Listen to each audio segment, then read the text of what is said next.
Morning, everybody. John Spielka here for GAI Insights for the Gen AI News Briefing.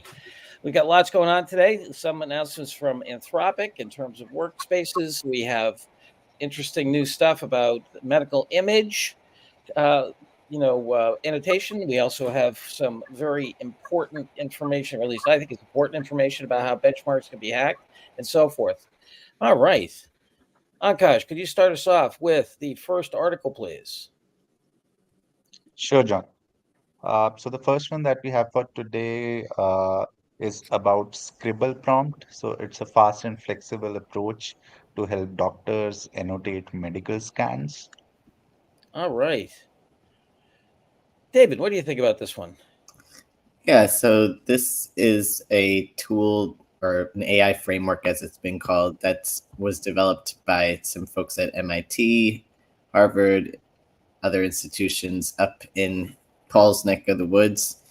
And it's meant to, as the title says, basically help a medical researcher, a clinician, key in on particular parts of a medical scan or image that they're using to diagnose a patient. It wasn't clear whether this was generative AI or not. Some highlights of the article, though, were that they use synthetic data to actually create this ability for the AI to kind of zone in on a tool if you circle it manually with your hand with a tool like a pencil for the what are those things called that you use on your iPad to stylus. There we go. To circle something, it will kind of highlight the exact edges, etc. So instead of typically they'd have use human circled images to train the system, but they use synthetic data to train it instead, and they got good results with it. I think this is optional. Again, it's unclear what part of it's generative AI, but besides that, it's a very, very specific and narrow use case. Yes. So going optional there. Yeah, my expectation is the synthetic data came from generative AI because it needs to get generated. Synthetic data. But all right, optional. I'm optional as well here. What do you, Paul, Luda? Poor Paul. It's 4:30 in the morning in beautiful Palo Alto or San Francisco. It's 4:30 by my mind. It's 7:30. I'm with you guys, even though I'm physically here in California. Yeah, it's optional. I think it's a very promising use case. It's still research. Like a lot of things, the research and the R&D lab bench is full of great stuff, but this is optional. Yeah, agree. All right.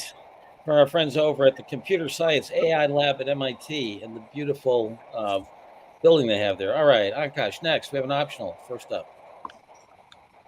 Okay, the next one comes from Anthropic, and this is about a new feature called workspaces that they have launched in their API console. Yeah, so here we have our friends at Anthropic. Once again, make it easy for folks to do development. Luda, what'd you think of this little article here? Yeah, I think it's optional because it's an extension, but interesting to note that Anthropic is really full speed into enterprise AI. Yeah. And they are really doing as much as possible to provide the environments, the way to have staging done or development done on multiple projects and have different keys, so differentiate between the projects, and that's what the workspaces are for. So it's a very natural development. This is like a 101 of software development that wasn't there for Gen AI, but now it is. So this is a natural step, but optional. All right, we've got Gen AI ops, if you will, with spending limits, resources, access control, usage efficiency, and so forth. But optional. Okay, we got optional. Paul, David?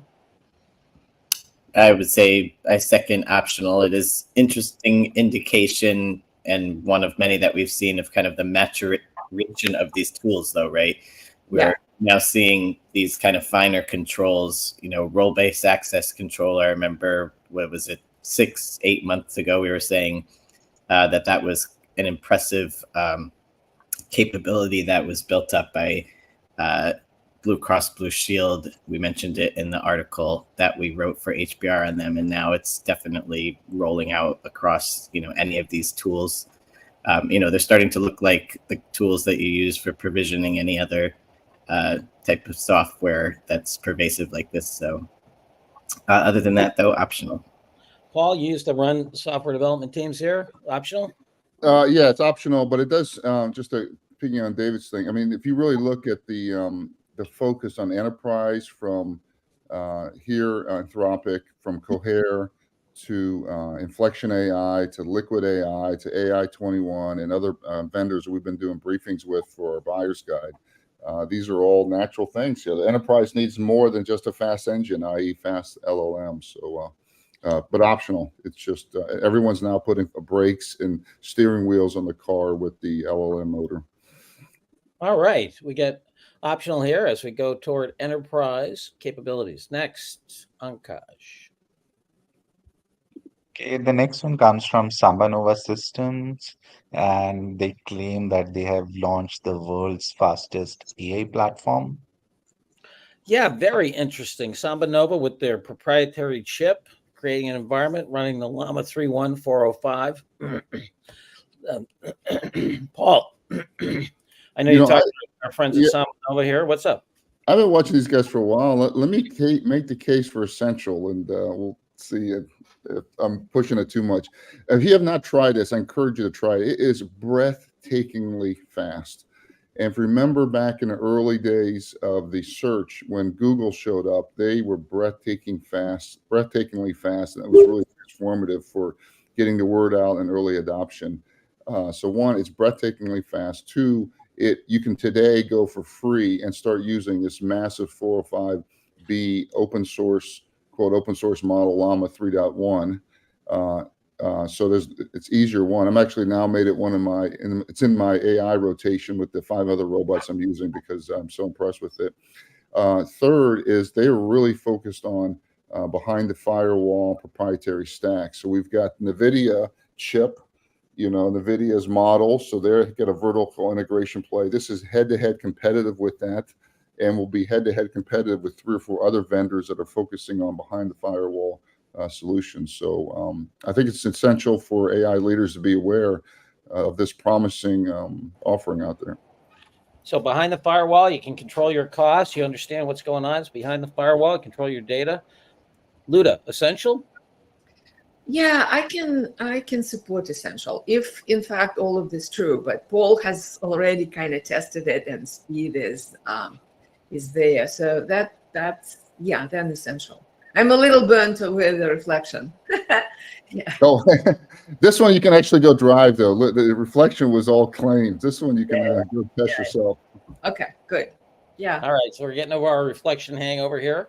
I'm going essential as well for all the reasons that you said, Paul. David, you're going to try to pull the I wouldn't. I mean, look, I know. I think the train has left the station. I certainly would not have gone essential. I would have said maybe important, but I'm outnumbered, so we'll just let it roll. Well, I think the other thing for data for AI leader, I think gives you the pricing leverage going against the cloud providers. So this is another way to say here's a viable solution out there. Yeah, well, that's why I was a little halting with my rating, was because I'm just thinking, I think still in this early stage, and as we've been seeing, a lot of enterprises want to turn to their typical larger partners for safety, and I think speed is going to be. You need more than speed, I feel like, to get someone to want to roll with a platform by a newer player rather than use one of the incumbents. So that was my kind of reasoning for keeping it important. But like I said, you guys are gung ho on it, so we'll roll with it. Yeah, well, I think that these aren't like fringe models that they're running, right? They're pretty. It's a fast-moving market, pretty well-established models, and they're open source, so or at least open download. So you get a lot of people banging on them, and the whole conversation about more open availability might actually lead to more security. So anyway, all righty, we're going for essential. Woohoo! Wednesday. Ankash, next. Yes, John. So the next one that we have is around job applications. So a lot of tools are out there which help candidates apply for jobs, and a lot of them are GenAI enabled now. Yes. So these tools are creating a sea of sameness in job applications. Yes, our friends at FT, in my opinion, are searching for searching for a sea of sameness.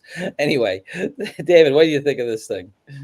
Yeah, I mean, look, I think it's optional. I could maybe make an important push, and I'll explain why. I'll let one of you all make the final decision. But as you know, Anakaj just explained, this article is they basically actually tapped some folks that work at companies that would enable somebody to create a resume using generative AI. They spoke specifically to folks at Canva and Adobe, and basically looking across several areas like the UK, and noting that, you know, as it says, there's a lot of similarities, you know, coming through the resumes, because basically if you're using fairly basic prompting, as we all know from using these tools, you're going to get some fairly generic text, which, you know, it's not going to differ very much from one person to the other. And, you know, this is something that is pervasive across all types of content, right? I mean, obviously I'm in the content business. And so as I'm doing research and such for articles that I'm writing, you know, I can see the sameness in wording, et cetera, in just some of the basic articles. We're actually going to look at one by, I think it's VentureBeat here, which I can tell it's partially AI generated. And, you know, a lot of when I'm talking to clients about their content businesses, like I'm saying, how are you going to stand out now that everybody can create mediocre content? So that's because it's a problem that I think is going to cross all content, and all companies are going to have to deal with. How am I going to balance getting the productivity out of these tools, but also making sure that my company's voice comes through and I'm putting out something differentiating and eye-catching? That's kind of why I lean to important, just to say, hey, scan this article and, you know, absorb that this problem is going to happen in your enterprise. And it kind of goes to the training issue, where, you know, when you're training your employees, you've got to get a little beyond the basics now when you're trying to teach them how to use the tools in a way that's going to help, but still create something good. So that could be my argument for important, but definitely would defer to you all. I think, you know, I wouldn't be upset with an optional rating. All right, so we're on the fence here. You know, simple prompts leading to simple content. What do you think here, Paul? Yeah, I think a common brand is an important thing. I think Canva's done a really good job on that, on the kind of image design, non-AI front. I don't have a strong view. I mean, I'll defer to the team on this. I'm headed optional. Luda, where are you? I was optional. All right. Yeah, but I think it is an interesting problem. If I was in HR to evaluate all these applications, even though there are tools out there, this is a hard problem, and we haven't solved it. It's really bad, and it's getting worse. Yeah, it's probably we have robot dribble being reviewed by robots. All right. yeah. Well said. All right, next, Akash, optional here. Okay, the next one is about DeepSeek v2.5, which is getting some praise as a true open source AI model. Yes, a little unnerving that they put the picture of a submarine, you know, with the Chinese model here. But there we go. VentureBeat looking for imagery. So, Luda, what did you think here? We got, you know, we're hacking around with reflection here and others. What do you think of this announcement? It comes from a Chinese group, right? Funded by one of the largest hedge funds of China, with a lot of money and a large stack of computer hardware that they can run to look at these models. So if you really look hard at the and carefully at the benchmarks, they're not very spectacular, right? So I actually said optional for this one, even though the inclination might be to go important or even essential because the claims are high. But as I said, I'm burnt with a reflection, and also I don't know how many enterprise leaders will run over and shift to a new model like this. And it's not new, it's really trained on Llama. So I don't know, it offers certain things, privacy, because it can be run in the enterprise environment. It offers speed. It offers a number of things. So it is potentially important, but I think it wouldn't be a very fast deployment in the US. That's why optional for me. All right. So yeah, and it's on this GPQA benchmark, the Google benchmark, and I was surprised to see the 70 billion model and the 405 Llama models basically at parity with this particular benchmark, and DeepSeek being above that. Yeah. Okay. So we have optional from Luda. What do you think, Paul, David? I was similar. I just feel like at this point, it's sort of a similar argument that I was making when we were talking about SambaNova. What are a lot of the models are just starting to come to parity, right? Why is somebody going to pick this model from a Chinese group of researchers backed by Chinese companies with the geopolitical situation right now when they can choose other models that are just as good and again, can come from an incumbent player that they might have more trust in a more significant relationship. So unless models at this point, to me, like come out with something like, a no-brainer step change in capabilities, I'm starting to feel like we're at the point where these announcements are becoming optional. Yeah, it's interesting. I'm reminded of when we had the issues around the telecommunications. What was the switch company out of China that the U.S. had such problems with when they started to build out telecommunications infrastructure in Europe, for example? I think it's going to be really interesting that, where are people going to line up on these open source models? Are they going to use Chinese models? Are they going to use the U.S. models? I think it's going to, geopolitically, I think it's going to be pretty interesting. That's really interesting, John. It was Huawei is the company I'm thinking of. Sorry. Yeah. And wasn't it? It was either that for the cellular or something that they would actually. The claim was that there was code in that hardware that was spying. At the hardware level. Yeah. Yeah. When I was at PwC, I know it was a big issue, right? When they're thinking about, as a global firm, and auditing folks, what kind of advice and support you give in the technical part of the business to the Chinese products, and PwC eventually sold off its Chinese subsidiary for political reasons. Very interesting. Okay, so optional. I was leaning more toward important or maybe even essential because of this issue. I agree with David that some people may not want to, but I mean, it's a wide world out there. If you're a German manufacturer selling it to China, you can use Chinese models. I don't know. Maybe. John, maybe one more point. Ankash, can you scroll? I think it's up. There is a little bit of a blurb about specifics of the benchmarks, over the accuracy they achieved, a little bit higher, right here. See, they talk about that this model shows an overall accuracy of 50.5. It's a little bit higher than the other models, and they compare with themselves. It's a step up. And then Arena Hard is 76.2, and Human Eval with Python, it's 89.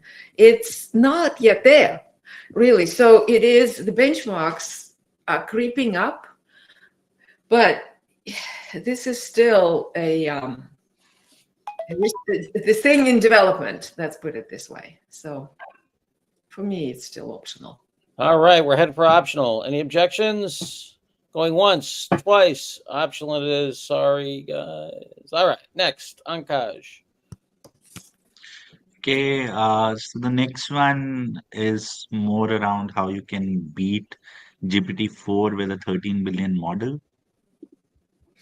Yeah, boy, very interesting. A little bit of pre-processing on the test, and all of a sudden you get an A, right? I mean, seems like. Paul, what do you think of this one? Yeah, I think it was well said. A little pre-processing, get an A, and I think I have this as optional. I think this is an important kind of tactic down at the deep implementation level here. I don't think it makes a material difference right now for AI leader. And we've got Mentis online, also Adam on our team is suggesting a big O as well. The big O. All right, we got big optional for this, and our friend Adam has done a lot in terms of benchmarking. What'd you think here, Ludo, David? I actually was going to make a case for important or essential. This is a big issue. So when they talk about contamination and decontamination, right? So contamination is so the way you train these models, and it applies when you train the model on top of the model for your enterprise, right? Or you take Llama 3.1 and then you train your own for your own vertical application, right? So if any test parameters go into the train set, right, then the model can create really good results, even though and it can be the paraphrasing of the test results, right, in the training set.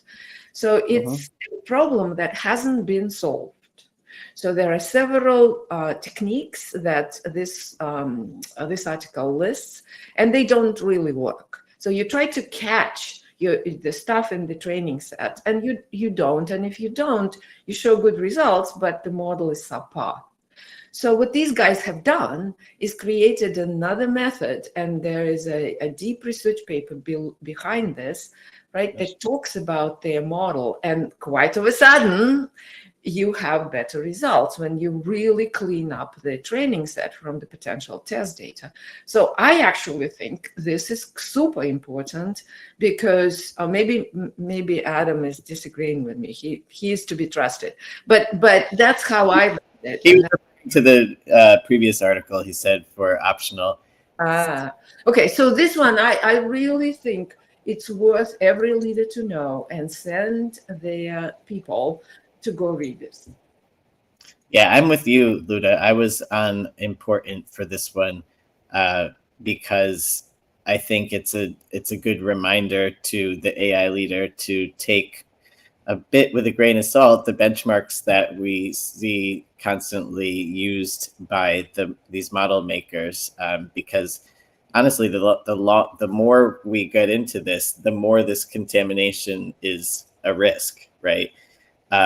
So I would go important on this as a reminder as AI leaders are getting pitched, various models, and maybe they're trying to someone is trying to push them towards open source because hey, look, it's comparable on these benchmarks, but an AI leader might be like, I don't know if I have the right talent for this. Trust your gut here. Don't get swayed by the benchmarks because they're just not that reliable. Correct. Right. And this might be one of the things that happened with Reflection. They ran it, but their training sets might not have been clean. So EI. What do you think? EI? IE? Oh, Paul is no longer here. I don't know.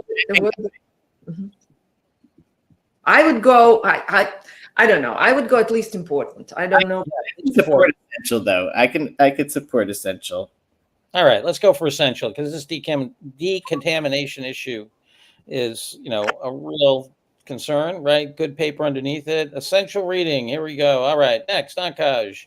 Come up with the last one here.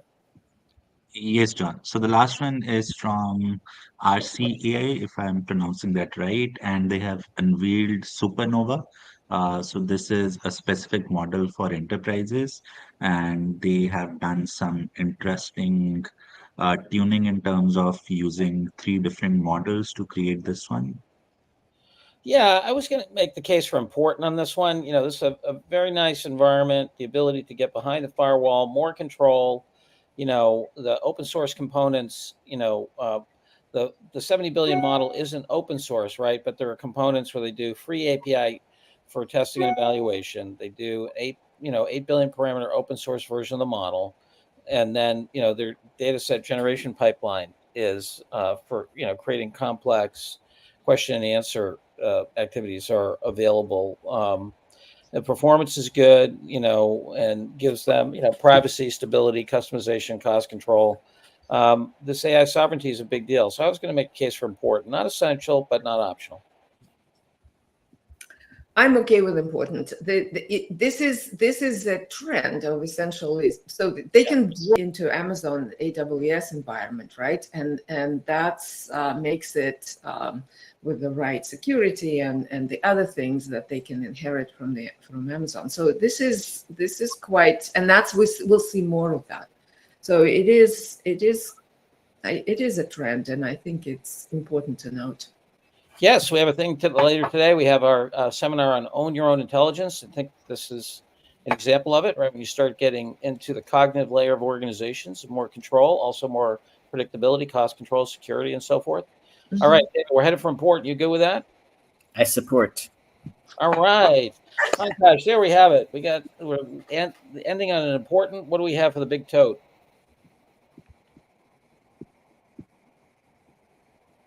All right. Here we go.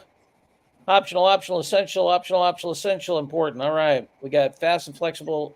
SambaNova, really, fastest platform on the Own Your Own Intelligence. And then we have the notion of make sure that you know what you're doing when you do these benchmarks. You don't have a contaminated model that is essentially cheating because it has some of the benchmarking capability built into it and not giving you a good reading on the true capability of the model. All right.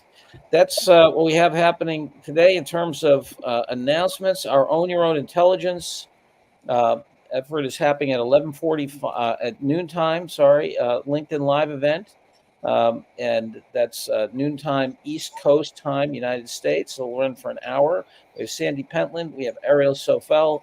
Sandy Pentland's a senior professor, ex of MIT, just moved out to Stanford. Longtime AI prof. Ariel Sofel is a senior executive at WilmerHale, one of the best IP law firms in the world. They're the people who actually defended the click shrink wrap